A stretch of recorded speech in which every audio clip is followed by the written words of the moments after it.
Welcome back, spectators. Thanks for tuning in. This week, Jesus and I have a very special guest on the show, and he's dropping the mother of all Spidey Grail tales. You do not want to miss this. And as always, we've got some fresh speculation to talk about too. So break out the long swords and let's go for a dip in the blue ocean. This is episode 16. This is a conspiracy. That's what this is. Just begging to course its way through your veins. Let's just for a moment speculate, shall we? You're into comic books, aren't you? I'm a nerd. But you do like comic books. Comic books aren't just for sad nerds anymore. Do you think we need one more? Strange things are afoot at the Circle K. Do you think we need one more? Objection, calls for speculation, move to strike. This is a bad idea. This is a bad idea. All right, we'll get one more. Spectators, a comic book podcast with Jake and Jesus. Hello and welcome everybody to episode 16 of Spectales, a comic book podcast, where we dig into everything to do with chasing and collecting the comic books we love. Thank you so much for listening. We're your hosts, Jake and Jesus. Jesus, how's it going? What's going on, man? I'm really excited for this episode. No, me too as well. But before we jump into it, Jesus, I got to ask you something. I got to ask you how you're feeling about something, all right? Can you give me an honest answer? Sure. Okay, so as of this recording, the World Series is currently tied up 1-1 with the lowest viewership in World Series history. So I just gotta ask, how do you feel about your Astros' chances right now? Well, as you can tell, and as everybody can tell, I'm really sorry. We don't have any more time for baseball tonight, everybody. We got to talk about something people actually care about. But seriously, sorry, I just had to do that to you, Jesus. But let's really jump into the actual episode because we have a guest tonight, one that I'm actually very excited to bring in. You know him as your local bodybuilder and comic collector. He is Regie Collects from your YouTube. He's also found on Instagram and pretty much everywhere else on the internet as Regie Collects. Regie, how's it going? I am doing well. Thank you guys for having me on the show. I'm definitely excited to be chatting with you guys, and thank you because I don't want to talk about baseball, so I'm glad you moved off of that topic relatively quickly. Yeah, no, I had to just do that. I give him crap all the time about baseball. Nobody cares. Nobody except me still had that on TV. Oh no, it's just radio now. It's just it's pre-recorded now, and then they play it later, a day later. You have to get one of those old knob and tube radios where you. Okay, so Regie, I know you've kind of been briefed a little bit about the show, but we're going to jump right into things where we're going to go into our recent pickups. Then we'll talk about a Grail tale, which hopefully you'll throw out at us and we'll see what you got. I'm sure see the books on your wall. You've got some big books, so we'll get into those or into what you have, and then we'll close the show off with speculation. Let everybody know maybe what you're looking at to getting, or maybe it's a recent spec that you picked up already, and that'll be it. Let's do it. Nice. Okay, Jesus, generally we let you kick off the recent pickups, so let's go back to it. All right, man. I got two quick pickups and then a third one that's not the same. So quick pickup, obviously it's a week later, but this week House of Slaughter came out. So I picked up a couple of the House of Slaughter and also Ice Cream Man number 26. I'm sorry. We talked to Martin a few weeks ago, and it's a really cool book. You read it like you're falling down from a tree. I did get two of them, so I'm going to try to paste them together and then take a picture of it. It just seems cool. It's just different. It's a different medium, so I just think it's really cool. I know you're down on the House of Slaughter because of the print run, but I just think it's really hot right now, so I can't not get it. I'm not gonna lie. I picked up a couple of copies myself, but that print run is so high because everybody is going after it, and I think there are 17 variant covers for it. It is an insane number. They're all great, great. I think what it really does is it just makes the value of Something Is Killing the Children books go up. Right, because the print runs are so low on those, on the originals. You wouldn't be saying that because you have a lot of 9.8s in that, right? You wouldn't be saying that because of that, right? It's not my fault I was collecting those from the start. That's not my fault at all. Oh, you read the comics first. I Huh? didn't know we were on a market manipulation show. I didn't know that's what it was called. That's what it sounds like. what- This guy's trying to play down one book to play up. I don't understand. I'm not Jake is selling my books. I'm a pure collector. I don't sell a lot of books, so that's just me spreading love. So I sell. That's all I that sell. is. Y'all can go to guaranteed. I sell. I'm just messing around. All right. And then What else you got? the third pickup is not a book per se, but Reggie caught me on the last time I was on his show, and so I had to show love. So I picked up this shirt right here. This dope shirt. Reggie collects.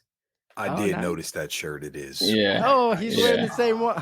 Jake, I can't believe Now I'm Jake, left out. that you Now don't I'm have left one, out. man. Oh, I man. can't believe that, man. That is so disrespectful, Jake. I You can't know what? believe you. It's cold in Nebraska. I had to wear long sleeves. He has hoodies.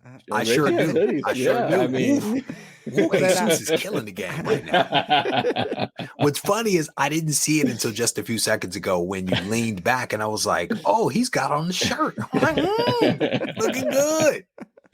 yeah, so that was the recent pickup, man. Nice. I really like it. I really enjoy the fit. I like the color. It goes with my green hat, so I like it a lot. Thank you, Reggie.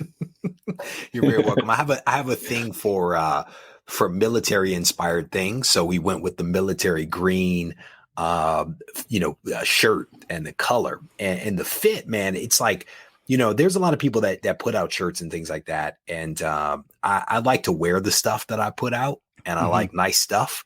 So I try to use nice material that feels good on the skin, And Yeah, so, yeah. That's why, like, almost every day I have on my own shirt because I like the shirt, different colors, different designs, same shirt. I like it, man. I like it. I'll definitely be purchasing some more from me. Appreciate you, brother. Well, let's quickly move over. Besides shirts, Reggie, what else have you recently picked up? So I'm gonna be honest, man. I've been keeping my powder dry by and large. Okay. And I've been keeping my powder dry because I have my sights set on a really big book. And so I'm trying to be patient. I'm trying to stack funds. I am still picking up books, right? And I mean like new comic book day purchases. That's what I'm picking up. That's what I'm reading because I am a collector and I read just about everything that I buy. But I did get a book. And this wasn't a purchase. It was actually an A-OK. Oh, okay. Oh, And nice. I haven't even announced this A-OK on my own channel yet. But someone gave me an A-OK of Avengers issue number 71. It is an 8.0. And what makes this book cool is that it's actually the first appearance of the Invaders. And I am a huge fan of the Invaders. Mm-hmm. And so the person that gave this book to me knows that. They've been a long-term subscriber to the channel. They know I love Invaders. I have all of the Invaders books, but I did not have this book. And so they got the book raw. They sent it off. They got it graded. They sent it to me graded as a surprise. And it was a wonderful surprise for me to open this book up. That's Nice. amazing. That's Wow, awesome. Go ahead. Jake has an Invaders one. I have an Invaders one. I got my Invaders one when you were putting it on your channel, and you were mentioning to me, and I'm a Schomburg fan, but I didn't know that the Invaders one was a Schomburg until I saw your video, and I was like, okay, now I got to get it. So I really appreciate you for putting me on the Invaders one. But I got a couple of them. I got a high grade one. I don't have any graded, but I really like Invaders too, man. So I've got multiple copies of Invaders 1, giant size Invaders, king size Invaders, and then the full run. Like I am a true fan of Invaders. Like I don't like Captain America per se, but I like him in Invaders. And I am a fan of Human Torch and Submariner, which is part of the reason why I'm really into the Invaders along with Toro and Bucky. Nice. That's very cool. Nice. And I mean, that's actually really cool of your follower, your subscriber. I mean, I know you've created this, you've been going for years, right, on this, and you've created a lot of relationships with these people. That was one of the things I was going to bring up, when we really dive into kind of your channel and stuff, but just in general, the connection that you've created over the years with so many of the people that you talk to. And there is I just wanted to compliment you. There is a genuine connection that when I've been watching your videos as well, and it just seems so much like you care. You are doing this stuff out of a passion, and that passion connects to the people watching. So, kudos to you. But I think it really, these, AOKs and things like that, that's what friends do, right? Like that's what friends do. I've given Jesus, books and things like that. And Jesus gave me a book for a giveaway that I was doing because I couldn't find one locally. And he, I don't even know. I don't think I paid you, and you never really asked, but I did, but I introduced you to Ice Cream Man. That stuff happens between friends. And it seems like you have that friend extension to all of your subscribers. A lot, those regulars, those people coming back all the time. It's a testament, man, that continues to humble me every single time people tune in for a live stream, or when people send me notes of appreciation or AOKs, or just reach out to me. I think that that's one of the wonderful things about the channel, is that it's not just the relationships that I have with the people that watch. It's the relationships that the viewers have with one another. There are actual friendships that have formed where people have met up at one another's houses to talk and hang out. They've gone hunting. They've gone to other states to visit other people that they have met in the chat. They will travel to my event called Garage Con to hang out with one another and also me. They show up to live streams 30 minutes before the live stream to talk to each other. I mean, it's wonderful. It really is a wonderful thing that I am very proud of. And I don't quite know how I did it. It's just a really awesome phenomenon that, again, continues to humble me to this day. Well, you put out good vibes, you have a lot of passion, and you're also providing, or you're facilitating an opportunity for a community, right? Those live streams, like you said, people are showing up early because they can chat in the live stream beforehand. And that's, you're facilitating the ability to create a community, the community space. And one of the big things that I do, and I know we're a little off topic here, so thank you for indulging me. When I create content on the channel, or for the podcast, or wherever else content is, I'm always thinking about like the viewer. What does the viewer get out of this? If someone takes time out to watch this, what are they getting? Are they getting information? Are they getting some entertainment? Are they walking away with some kind of tidbit, right? Like the Schomburg cover, right? There has to be some kind of, in my mind, exchange of time for value. And I think the other thing that has, I think, allowed me to have this relationship with people is, if you post up a comment, if you send me a message, you get a response. And it doesn't matter what platform it's on. It doesn't matter when you post it, you get a response, either a like or a full robust response. If it's on Instagram, you might even get a video or voice note. And I think we've all probably sent, comments or thoughts to people that have never responded to us. And for me, if the phone rings, I answer the phone. That's just who I am as a person. And I think that has allowed me to have these relationships with people, and it allows people to connect with me because it goes beyond just the one-way video that I'm pushing out to people. Yeah. And I think that people get that when they go, Jesus has known you a lot longer than I have, and has been following you. I basically really got back into collecting and jumped back into this space like November of last year. So I'm coming up on my 1 year anniversary. So thank you. And I came back hardcore. I decided to really dive in. So in other words, you spend a lot of money. That's what you just said to me. That's the only you said I came back hardcore. Okay, good, got it. You spent a lot of money because I've been that guy. 2017, 2018, I spent a lot of money because I was hardcore. That's exactly right. And I think I ran out of hardcore for a little while. well done, brother. Well done. There's an ebb and a flow. Okay. Ebb and a flow. Exactly right. Okay. You said, Jesus, you got something? Yeah, real quick. I wanted to say, I think Reggie is like the fulcrum, right? Like he attracts people, good vibes, like you mentioned. But I'd be remiss if I didn't shout out the people that I know from your channel, which is Tina, Matt, Young Matthew, and John 2021 New Age Investment. So shout out to you guys if I missed you guys, because I know there's a bunch. I'm sorry, but those are the ones that I know off the top of my head right now. So. And what I'll tell you, Jesus, is every single one of those people I have met face to face multiple times. Nice. Every single one of those people you just said, I've spent time with them. And they're all very good people.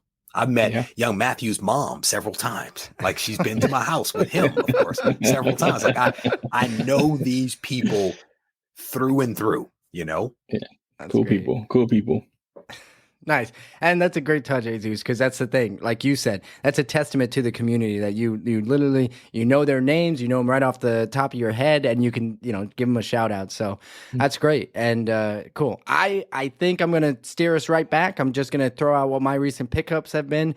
And they are more new comic book day pickups because ultimately I did recently get a small Grail, but I just bought it online, so this is kind of a teaser. I haven't got it yet, and I tend not to, name what I got until it's actually in my hands because this one is coming all the way from New Zealand. Oh, wow. So I'm a little nervous. I actually got the tracking information and a nice message from the seller just before we got online tonight, and so it's making me feel a little warm inside. I feel a little bit better, but I got a long way to go. There's customs involved. There's a lot of stuff, so we'll see what happens.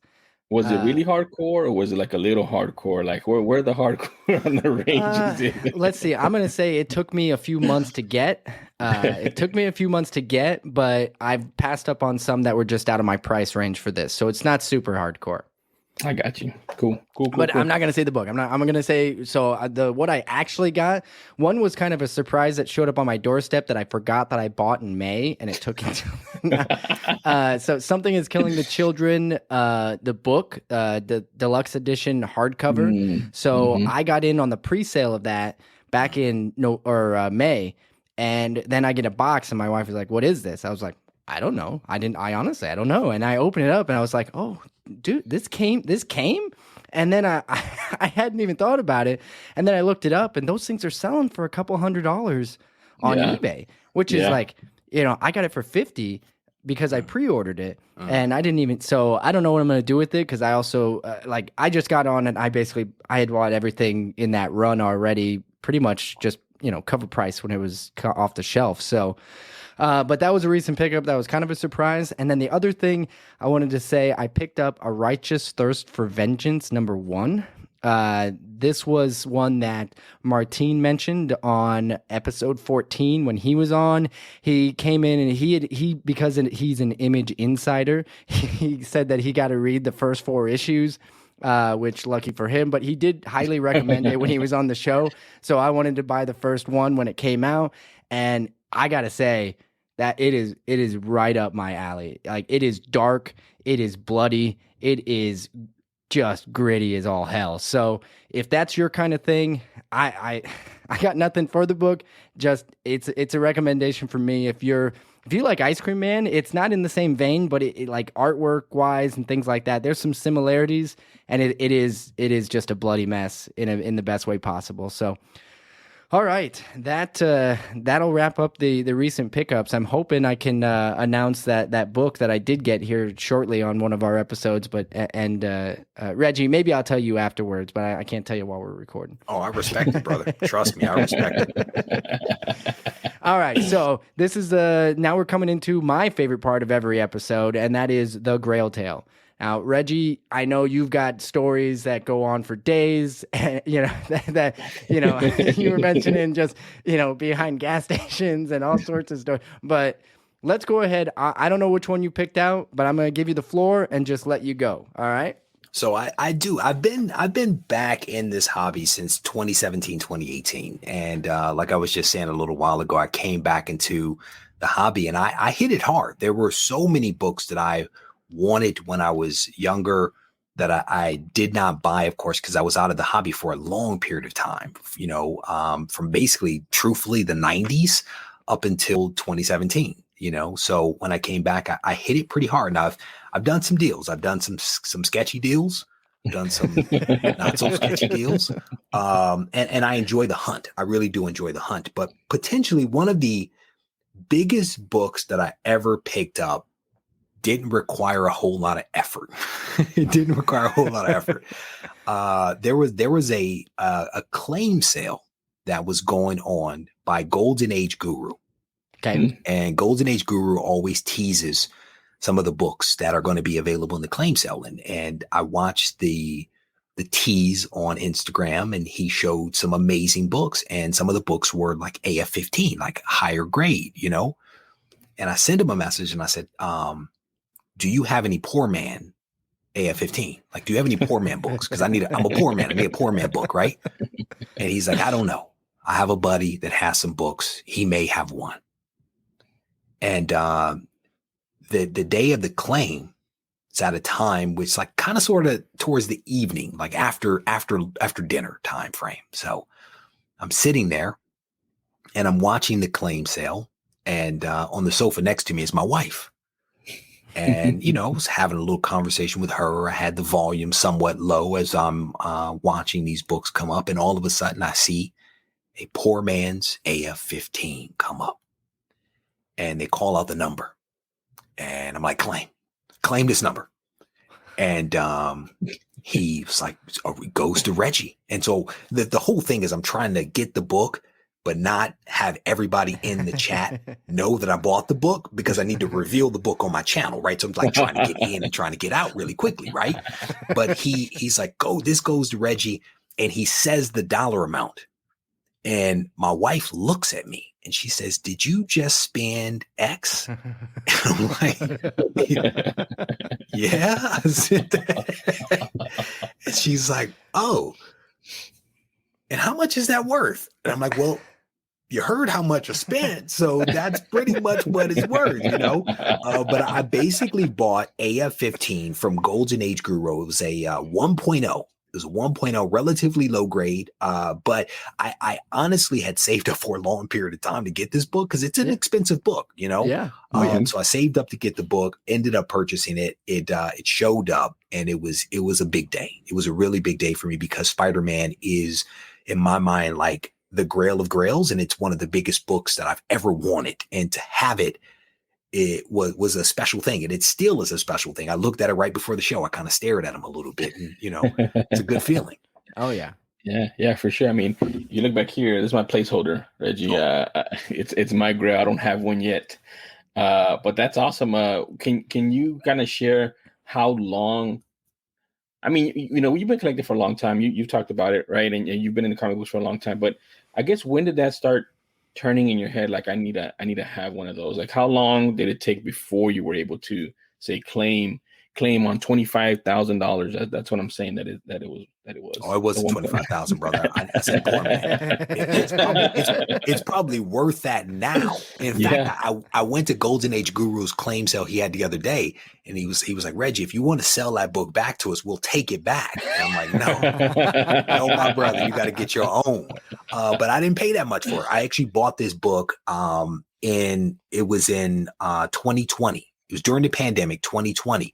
Did not pay that much. It was a nice amount of money. Trust me when I tell you, but it is probably worth the number you just uttered a second ago, but it was not that I paid for it. But what happened was, I am a big fan of goal setting, right? So I want to say it was like 2019. I set a goal. I actually set 2 BHAG goals, which is a big, hairy, audacious goal. I'm a big fan of this, right? So I set 2 BHAG goals. One of them was to complete the full run of Amazing Spider-Man, full run. I'm talking 1 through present day. The second goal was to get AF-15. My appetite was big. My pockets were small. I realized that was too much of an ambitious goal, right? So what I decided to do was I decided to focus my efforts on completing my run of Amazing Spider-Man. That was my focus. So I focused on that. And I actually completed that full run in under a year. Now, mind you, I had a healthy number of those books to begin with, because I was a Spider-Man fan, right? I bought these books in bulk. Like, I would buy 200 books at a time in order to kind of complete the run, sell off the doubles, keep the better copies.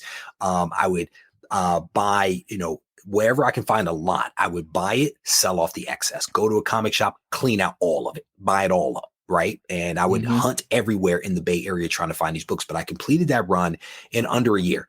And once I completed that run, then it was like, okay, now I need to set my sights on AF-15. And once I set my sights on it, it took me about 3 months to save up the money to buy that book. Now, there's a lot of caveats around that, right? I have set things up so that the hobby works for me.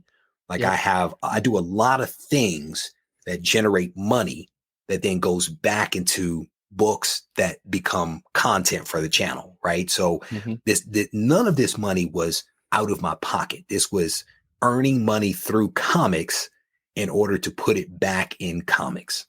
Jesus, does that answer your question?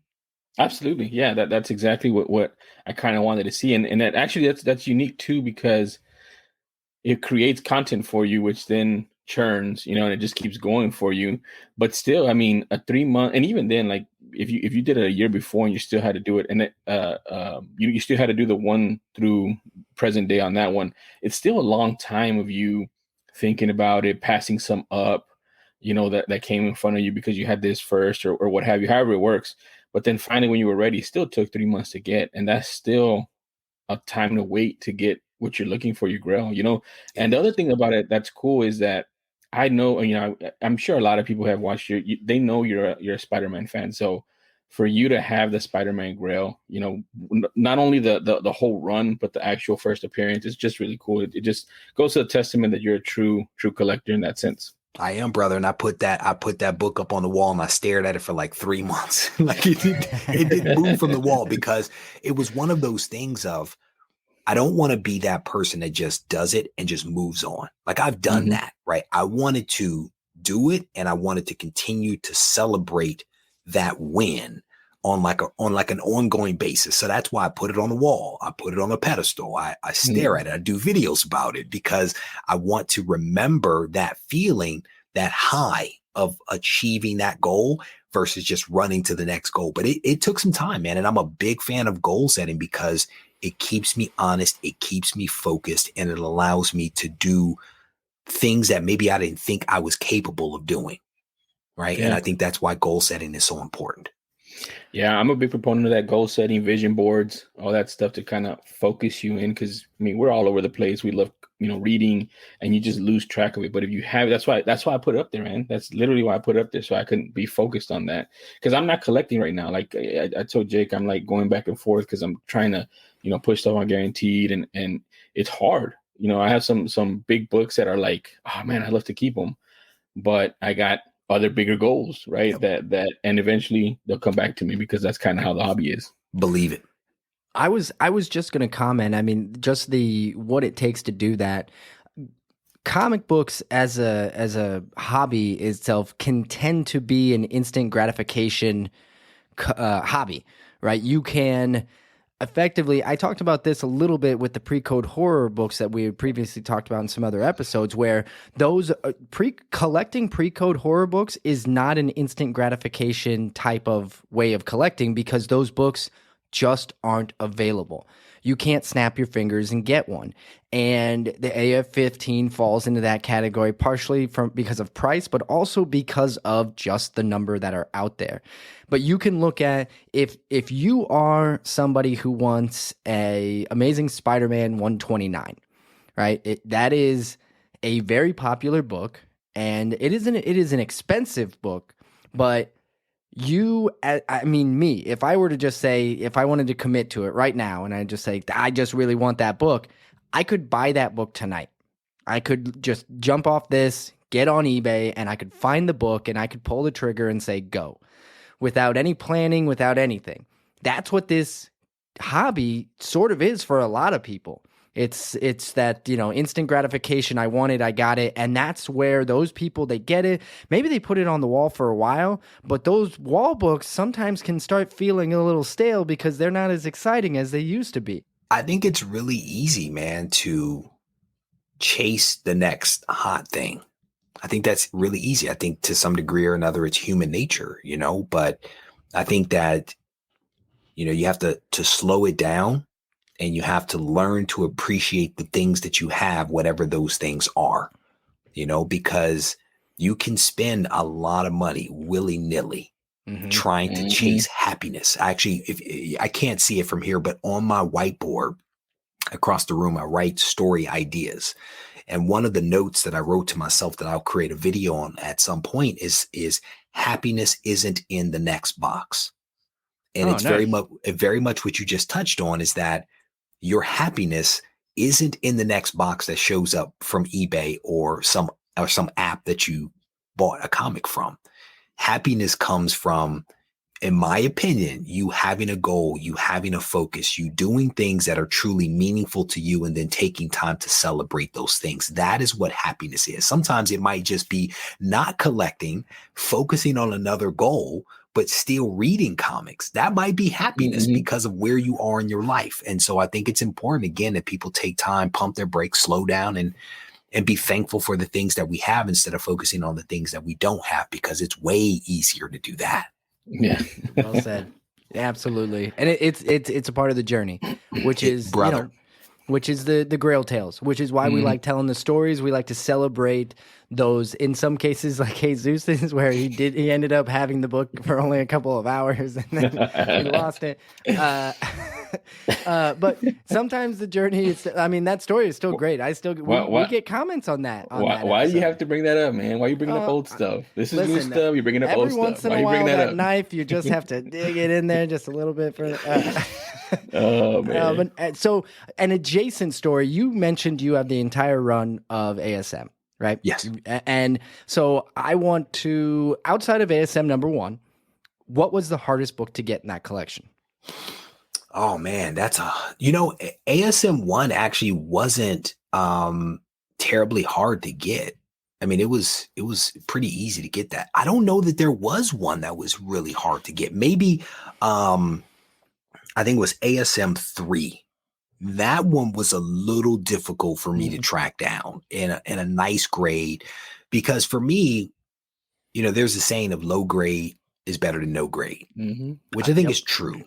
But I try to have a standard for my collection, right? There are things that I don't like about a book, regardless of its grade, like rust, and I don't like incomplete books. Like they can be low grade, but I don't like rust, and I don't like incomplete books, right? Like that's part of my standard.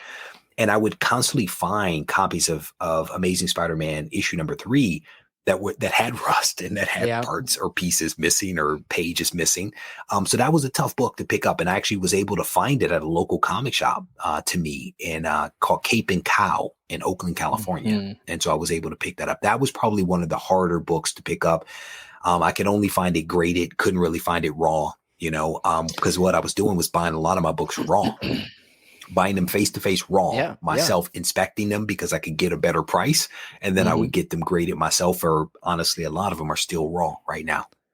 Well, go ahead, Jesus. No, go ahead. I was just going to follow up with that as far as, was there because obviously the early run of the ASM, I could see you being a lot more picky with those books, right? And which one is actually going to, keep. And I know that you said that you were buying, you would just buy them out and flip the extras and stuff like that. But where, and maybe it was based on like Silver Age versus Bronze Age versus modern and stuff like that. But where were your standards? Were they stacked for different books, or when did they start going essentially like, hey, if it's if it was printed after 1975, I'm not accepting anything less than a near mint or something like that? Is that it? Yeah, the wonderful thing about modern books is that they're plentiful. Yes. Modern books are plentiful, and you can get modern ASM, for $4 to $7, which is not a lot of money, right? You can go into a comic shop, clean them out, and have a pretty good chance of getting a really nice copy, right? So for me, the newer the book, the higher the grade that book had to be, right? But the goal in many ways was to get a copy, right? If the copy was there and it was okay, I bought the copy because I knew that I was going to be buying large bundles of books later on that I could swap it out. And I knew that ASM is a title that essentially, regardless of the book, you can sell that book and you can at least break even, if not make a little money. Like your average ASM book, you can sell somewhere between $4 to $7. And as long as you don't pay more than that, you're in a good place, right? Of course, the older the book, the more that actually goes up. But when you start to talk about, your bronze and your silver age ASM, the standard dropped, of course, right? It was more like, hey, I'm here, you're here. Let's make this magic happen. There was still that it had to be complete. It did not have rust, right? But I did pick Absolutely. up ASM 5 that has color touch. And my thing was, I'm gonna buy this and I'll upgrade it at some point. That book has gone up in value. I have not upgraded it. It's still raw, still sitting across the room. It's still a copy of ASM 5, and it allowed me to complete my run. So you make adjustments based upon the age of the book, the value of the book, the rarity or scarcity of the book. But for me, it was about completing the run as best I could. Well, you kind of answered what my next question was going to be, and I was just going to ask: are you still upgrading? Are you still? Is the collection done, or is it still in a process? That's actually a really good question. You know, for me, I have these intentions to upgrade books, but oftentimes what happens is when I buy it, it satisfies that need. I become happy with what it is that I've bought, right? And part of me is I want to try to get the best copy of the book that I can get the first time because I know how I can be. I know that I'll have it and I'll be like, you know what? This is good. Like I would love to upgrade my AF-15 from a 1.0 to something higher. That book is stupid expensive. I'm quite happy with that 1.0, right? My wife said to me the other day, she said, would you want to upgrade to a 3.0? I said, yes. Then I said, do you want to know how much that costs? So I told her, she was like, oh, okay. You know, because it's expensive. So will I upgrade some of those books? Yes. Does the opportunity have to be right for that to happen? Yes. Is now that time? No. Now is not that time because I also have my sights set on Hulk 1. And that is not an easy book to find, nor is it a cheap book. And so I have this thing of, do I upgrade my Spider-Man books, which I already have great copies of, or do I try to get this other book, which potentially will continue to go up in value? I've opted to focus on Hulk 1. Nice. That's another one of those. Jesus and I have a term that we basically Hall of Fame. Like some books, you know, they move from A-list and blue chip and stuff, like whatever tag you want to put on it, and they just go into the comic book Hall of Fame. And A15 is in there. It just got there this year with September sale, the big sale.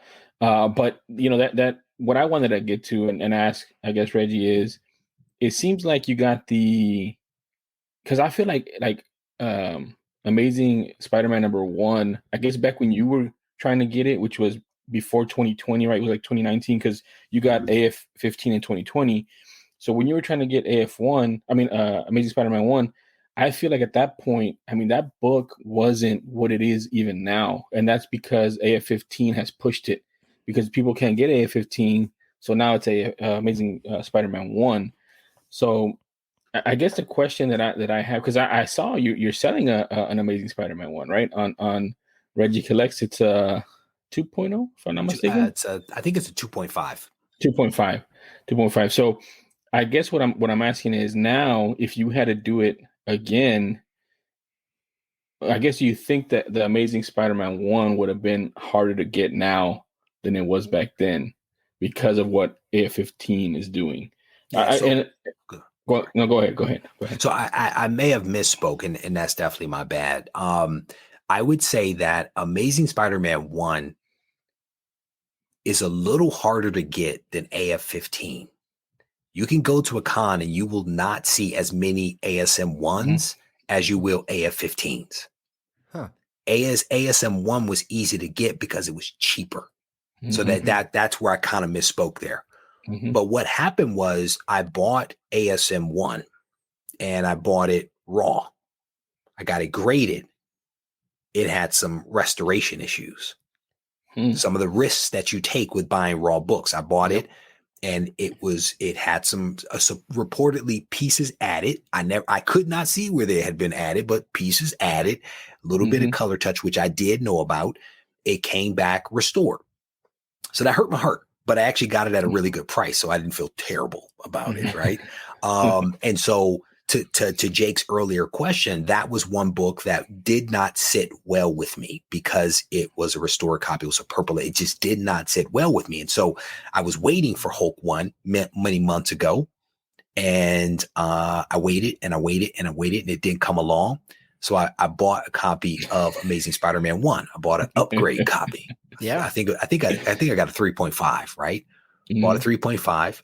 And now that I have that, I'm satisfied with that book, right? It's blue label. And so now I'm trying to sell the purple label to recover some of that money back. And because the price of that book has actually gone up, I'm at 100% plus with that book, right? So it's a really good place to be with that, which then will probably go to Hulk 1. I don't know if I fully answered your question there, but I wanted to kind of explain how some of that was working. Yeah. No, that's fine. That's kind of just, I guess my question and comment was that it is harder for that Amazing Spider-Man 1. I don't see them a lot. I just don't. But also, I don't think the community likes it as much. I guess I've heard that the cover is not as iconic or anything just because of how he's on the cover or whatever. I like it, but I'm also a Spider-Man fan, so it's kind of hard for me not to like it. I'm a Spider-Man fan as well, right? So I think it's a dope cover, but if I had to pick between the two, I'm going to go ahead and pick AF-15, right? Because AF-15 is an iconic cover. There's a wonderful story that's behind it. You know what I'm saying? So in comparison, ASM1 isn't as nice as AF-15. But to your point, though, AF-15 is not an easy book for people to get because of the price associated with it. And I think because of that, it is making ASM1 more attractive. It's like, it's like beer goggles now. Exactly. Like, hey. Oh man, that's exactly what I was going to say. You're pretty, girl. Hey, people are starting to squint now. Like, I like you. People are like, if I tilt my head just a little bit, you look pretty good, right? And I think that's one of those things that happens as more and more of these grails go up in value. I think we as collectors start to look at alternatives, whether those alternatives are second appearances or third appearances or purple labels or green labels. I think we start to look at those alternatives. Like I can tell you, I'm looking at a Hulk 1 that has a trim cover. It gives me pause to even say it out loud, but it's not an easy book to find, period. Not. Yep. And then you see all these purple labels and you're like, well, I know I can put my hands right now on 2 purple labels right now, Hulk 1, but I don't want them. No. And the reason why is because they're purple labels. That's probably why you can put your hands on them, right? And you can't recover from it. You can't recover from a trimmed book.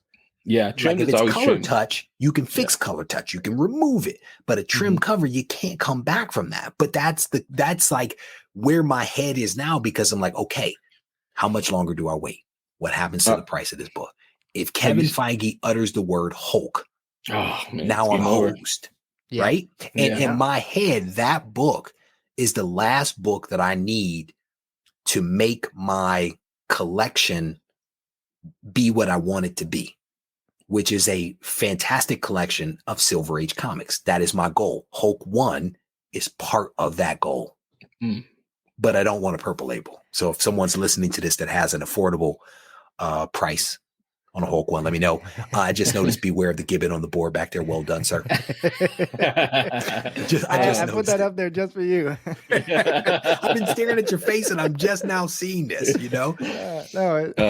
Reggie, I know we got to transition, but real quick, have you started getting the beer gargles for the first Green Hulk? Is that going to come up too or no? The first Green Hulk? What the heck is the first Green Hulk? Well, the first Hulk was gray. Was gray, and then the first one they did green because they said that you couldn't really see him on the first issue. Yeah, the inks. What book is that? That's issue number 2. No. So here's the thing. I'm gonna be completely honest. I want them all. I want 1 through 6. I want 1 through 6. Yeah. Right? Like just being honest. But I got to get number 1 first, because 2 through 6, they're easy. They're easy to get, but I have to keep my powder dry for issue number 1. There is something about that book. I've got a great transition into the spec section of this conversation, and it relates to Hulk 1. Did you hear the rumor that they're going to do a movie with Mark Ruffalo, of a Hulk movie? First of all, I don't need you spreading that rumor. I'm not. It's already on the internet. Must Reggie, I repeat myself?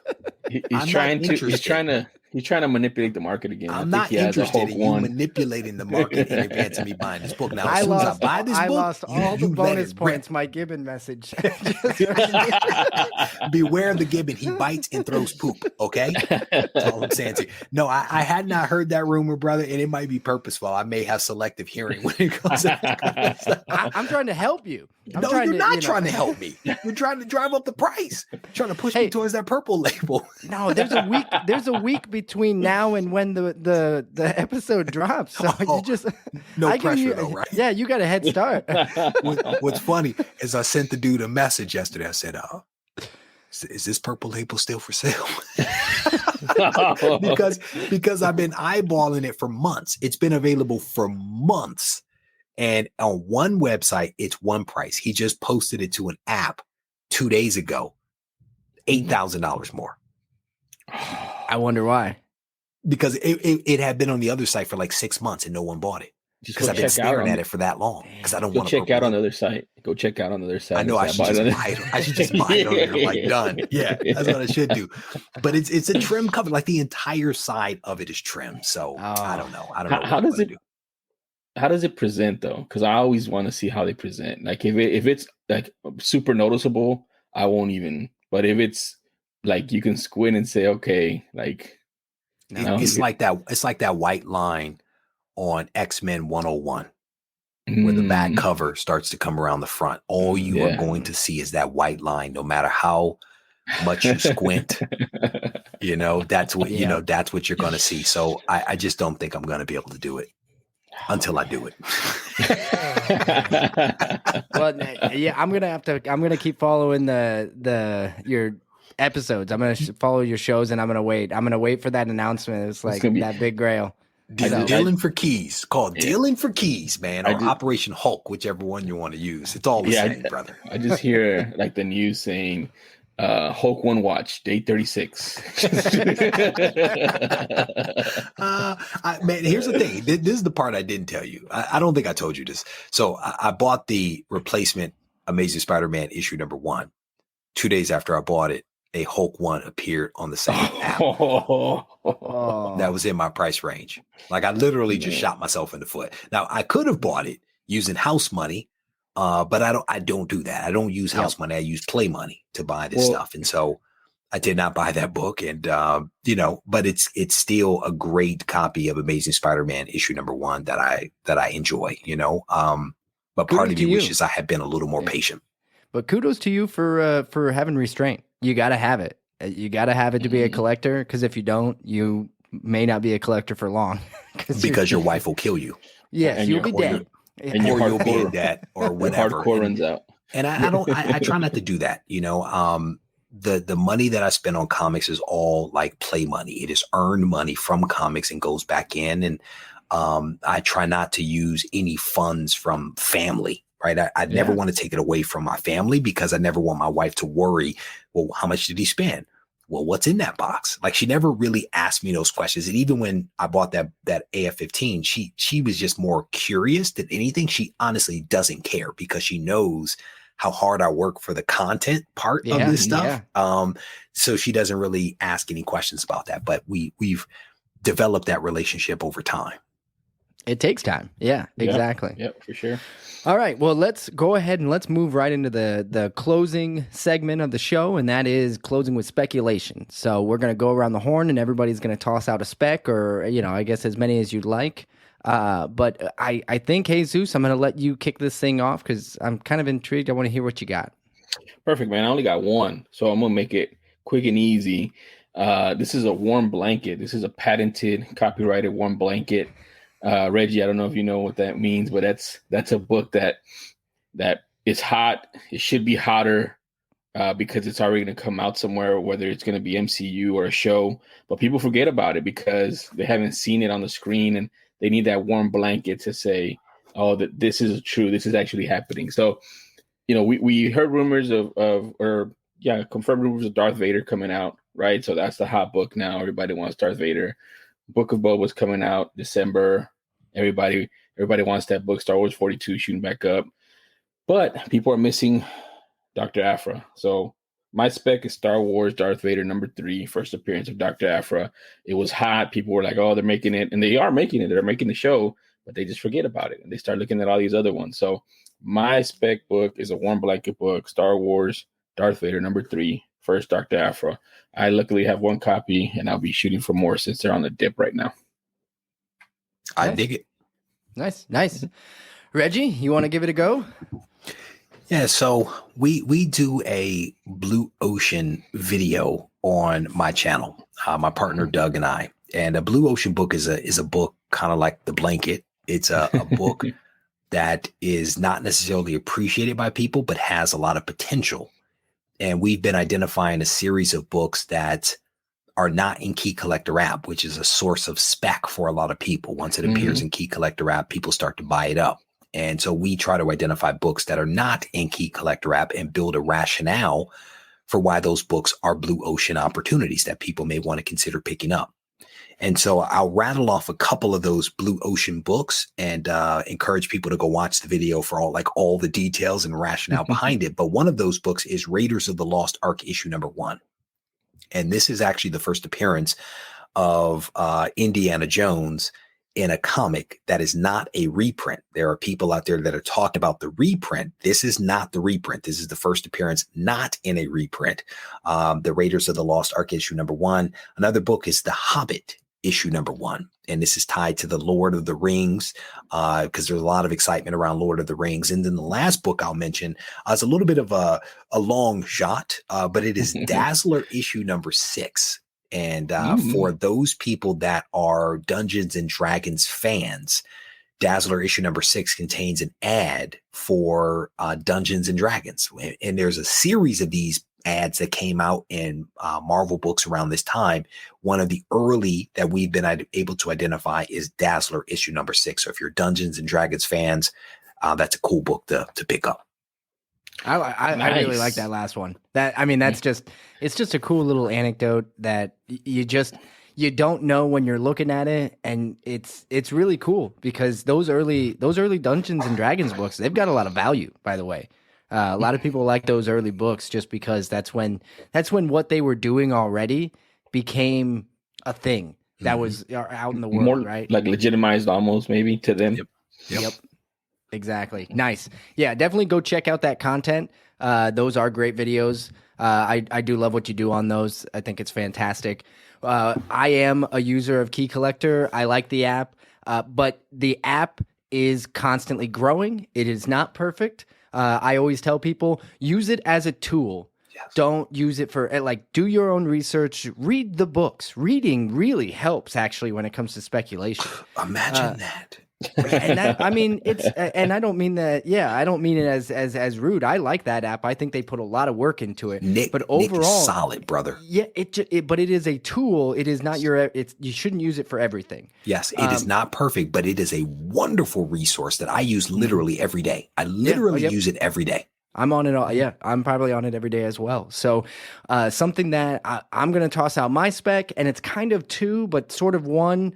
So my spec is based on some recent news. I love to spec on adjacent books. I'm a huge spec, I love to go, here's what everybody is specking on, and I'm going to look over here, which touches it, but it is not the one everybody's looking at. So recently, there was a rumor this month that they are building a jungle set for Secret Invasion series. So Disney, Marvel is building a jungle set, and people are speculating that it could have something to do with the Savage Lands. That bodes well for Khazar. Everybody likes Khazar. X-Men #10. It is, that's a massive book, 1965. It's getting pricier and pricier as we go, right? And I think it's only going to get more and more because Savage Lands also means X-Men. A lot of people immediately think X-Men. So what could you get that's adjacent to the Savage Lands and Khazar and X-Men and all these characters? I'm going to go with Shauna the She-Devil. So Shauna the She-Devil #1 is 1972. It's a really gorgeous Steranko cover. Gerber did the story. It's a great book. I think that it is a great adjacent key book that you should be specking on. And the reason being, she is the counterpart to Khazar. I believe that if they're going to bring Kazar in, she would come along with or have her own storyline to go with it, because she is a great character that is underserved in many ways, but she had a good run of her own line, her own series in the Bronze Age. I would go with that. I think it's an undervalued book. You can get it pretty cheap, actually. Even in high grade, you can get it. I'm not gonna. I mean, it's not a dollar bin book, but you can certainly find a lot of good raw grades for an affordable price. And I think that if they're bringing Savage Lands, they're bringing Kazar. I don't think there's a possibility they could not bring Shauna the She-Devil. So that's going to be my spec. And of course, if you weren't on X-Men 10 for the first Kazar or first Savage Lands, if you weren't on that one, if you weren't on that one already, that's a great book to look at. It is pricey. So just a heads up. As a huge X-Men fan, I have that book. I love that book. It's not leaving the PC.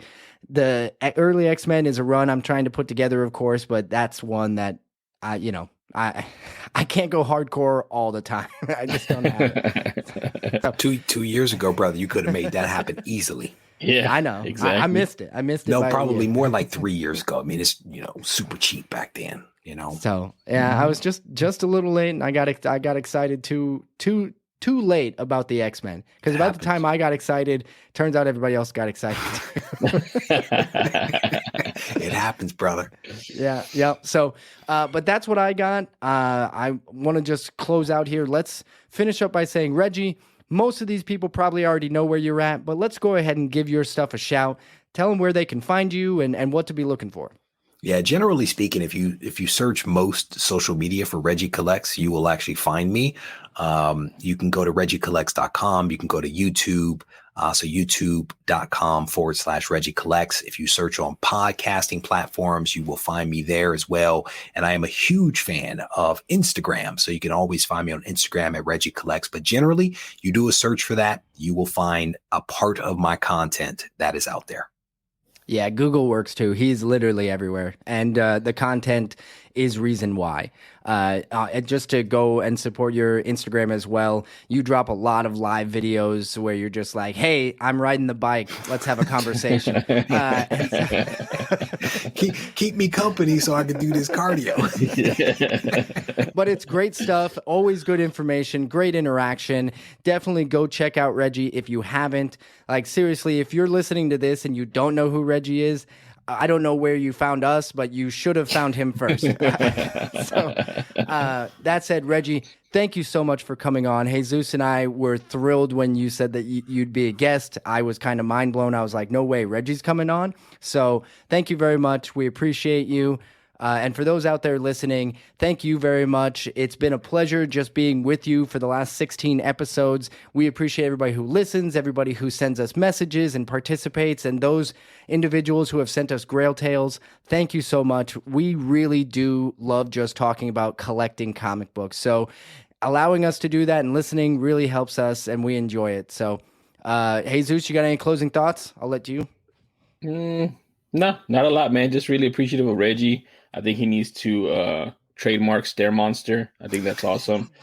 Other than that, thank you, Regie, for coming on, man. We appreciate you. It has been an absolute pleasure, gentlemen. Thank you for having me on. I've enjoyed our time together, and maybe you guys will let me come back when I have a big announcement to make. So maybe you'll let me swing back. So we'll see. We have no problem with that at all, Regie. Yeah. All right. Thanks, everybody. Have a good week.